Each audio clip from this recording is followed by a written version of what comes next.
Hi everybody, this is Boog-S Reviews, and today I'm going to be doing a review on the Neca House of Thousand Corpses 20th Anniversary Tailcoat Captain Spaulding figure. So before we take a look at Captain Spaulding, let's go ahead and take a look at all of the accessories that he comes with. So first up, he comes with an open right hand. Up next, he comes with his accessory holding right hand and his baton, and he can actually hold this really well. You can see how the hand is kind of wider at the top, so I was skeptical if this would actually fit in it. But yeah, he actually holds it pretty tightly.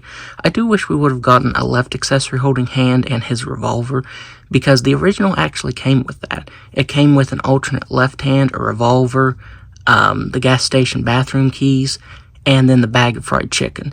And none of those accessories are present in this version. And finally, he comes with his red, white, and blue hat. And this looks really good.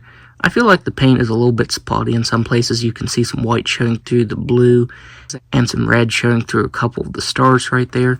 But other than that, it looks really good. And if you take it off and look at the top here, you can actually see that they sculpted some stitch work on top of that. There's actually stitch work all the way around it that's sculpted on there. So that is some very nice attention to detail. I am worried though that taking this on and off very much might scuff the paint up on here. It feels pretty solid, but I definitely don't want to do that. I'm not sure if that's something that can happen, but that's something I'm definitely going to be careful of. So now let's go ahead and take a look at his head sculpt. So taking a look at this head sculpt, I think Neca did a phenomenal job of sculpting and painting this head sculpt. It really looks like Sid Haig. The printed on details on this are pretty flawless. And there's actually a bunch of printed details, like the paint variation here on the beard is printed on, the teeth, the lips, the blush there on his cheeks, the eyes. The only solid paint that's on this that I can tell is the outline of the blue and the blue above the eyes right here. And I think the white for the face paint. But yeah, the print detail on this looks very nice. I do wish there would have been a little bit more darker color up here alongside the beard, because you can see right here there's a little more black than there is up here. But you do get some lighter tones of gray painted up here and then black printed on down here. And that looks really good. Just even how the makeup on his face fades into the skin tone right there. That looks really nice. From the promo pictures, I wasn't entirely sold on this head sculpt. But yeah, after having it in hand, I think it looks really, really good. This figure does make modifications from the older version. The older version had ball-jointed shoulders, and then the arms were solid. I believe they were bent like this, so they were all one piece till you got down here to the wrists, and then they were just regular swivels. So you get brand new arms, brand new hands, and I think these are brand new ankles, because I think originally right here where it gets a little bit tighter at the bottom of the pants right here, I think it was a swivel, and these are now ball joints. So they did update a few things on this, and I think it looks really good. You get some subtle texturing here to the tailcoat. The wrinkles are sculpted really nicely. The stars actually came out really good. The red trim looks very nice. Here, on the back here, you can really see that texturing, and that looks really good. He has his hot dog shirt on, and you can still see that there's some texturing there on the shirt. I think the original might have had a little bit of white painted over top of it. I know my version without the tailcoat has a little bit of variation on the shirt, so I do wish that they would have been printed just a little bit of variation on there, but it still looks nice nonetheless. The skull up here on his collar, it's not painted the best. If I remember right, this is the string he pulls, I want to say. I could be wrong about that, but yeah, I'm pretty sure this should be painted black if I remember right. The pants have some really nice sculpt detail. The way they look really baggy and the way the wrinkles are sculpted make it look like realistic fabric. I think that the sculpt job on this looks very nice. Turn it to the side there, you can see more of the sculpt detail. And even the shoes are sculpted really nicely. You get a subtle texturing to them. You get some very clean black paint right here, and then a black wash over top of the red. I feel like you might get a subtle wash over the white, but I do love that black wash over the red there.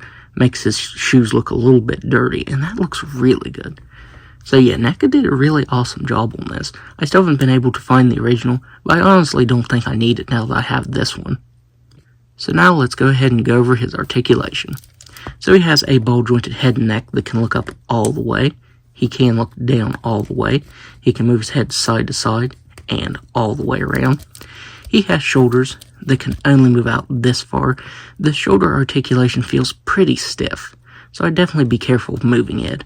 Like when you're putting it down, it's very stiff, and moving it up and down, you can hear the noise it made.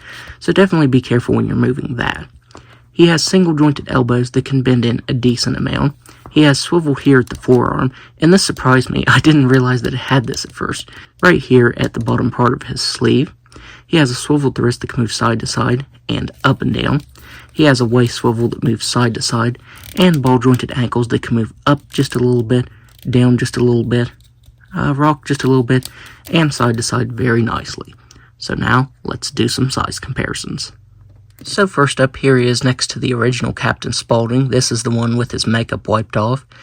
And these scale really well together. I'd love to see an update of this version. I also wish we would have gotten middle finger hands with this one. Seeing as how this was actually a little bit late to get out since the 20th anniversary of House of a Thousand Corpses was last year, I really doubt we'll see any more, but I really wish Neca would re-release more of them. Re-release him, Otis, Baby. I think that would be really cool. Here he is next to the original Otis from House of a Thousand Corpses, and I actually did see the new version in person, and the paint on it is a major downgrade. I hate to say that, but yeah, this old version is far superior to that new one. Here he is next to Baby. Here he is next to Tiny, which is a humongous figure. Here he is next to the Devil's Rejects Captain Spaulding figure, and maybe we can see a re-release of this from Neca with some updated articulation and paint, since next year will be the 20th anniversary of that movie. And finally, there he is next to Dr. Satan. So overall, I would highly recommend picking this up because Neca did a phenomenal job on this. As I said, having it in hand, it's definitely a lot better than those promo pictures. I think it is very awesome, especially since I missed out on the original. I wouldn't necessarily say you'd have to get this if you have the original, since the original does come with accessories that this one doesn't come with, but I do like that this one has the updated articulation. The articulation in the arms and the ankles is very nice. So that's my review. If you liked this review, be sure to hit the like button and subscribe to my channel. Thanks for watching.